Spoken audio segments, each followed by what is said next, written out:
Kenapa banyak orang baik yang nasibnya tuh sering sial, kemudian dimanfaatin orang, sementara ada orang yang manipulatif ya, sifatnya tuh sangat arogan, jahat, mau menang sendiri, tapi dia justru hidupnya beruntung banget. Haha. Ini bukan Tuhan gak adil ya, tapi memang dalam hukum ilmu fisika dan ketika kamu menengok di dalam diri, ada penyebabnya.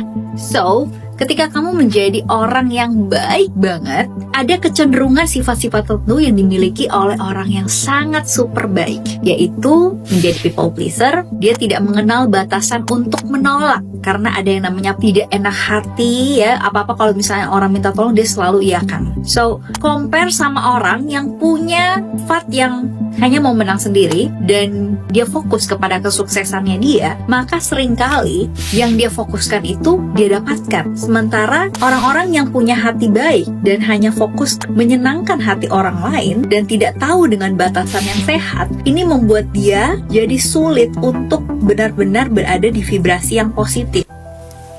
Oke, ini adalah kamu. Kamu yang super baik, ya kan? Tapi kamu cenderung merasa punya rasa bersalah kalau menolak orang. Rasa tidak enakan, ya kan?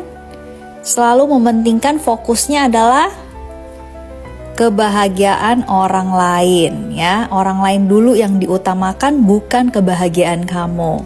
Meskipun kamu gak suka, tetap kamu iyain. Oke? Terus kamu ada perasaan bahwa saya itu adalah orang yang tidak baik jika tidak membantu orang lain. Oke? Nah, ini semua adalah energi yang kamu pancarkan secara tidak langsung, di mana vibrasi yang kamu pancarkan ini akan menarik orang yang sama toksiknya, karena ini adalah toksik yang kamu tanamkan ke diri kamu sendiri, bukan ke orang lain.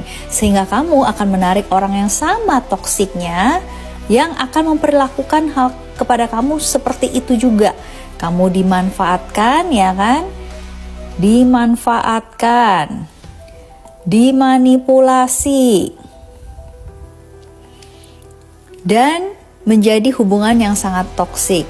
Oke, karena itu yang kamu tarik. Kita ketemu sama orang yang vibrasinya itu sesuai dengan apa yang ada di dalam diri kita. Meskipun ternyata tidak kelihatan, tapi sesungguhnya coba bertanya kepada diri kamu sendiri lagi, apakah ada masih di dalam diri kamu yang menarik hal yang demikian yang kamu perlakukan kepada diri kamu, ya. Misalnya kamu selalu memberikan waktumu kepada orang lain sehingga kamu dimanfaatkan, waktunya yang kamu punya dianggap tidak berharga.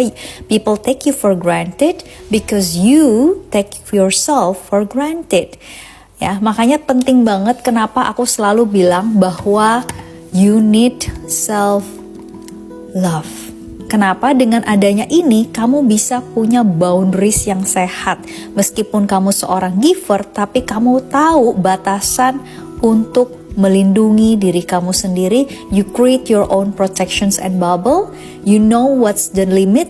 Bisa say tidak kepada orang yang toksik dan bisa say no ketika kamu memang tidak ingin membantu orang tersebut, ya. Tidak ada perasaan bersalah karena yang kamu fokuskan is how I can make myself happy.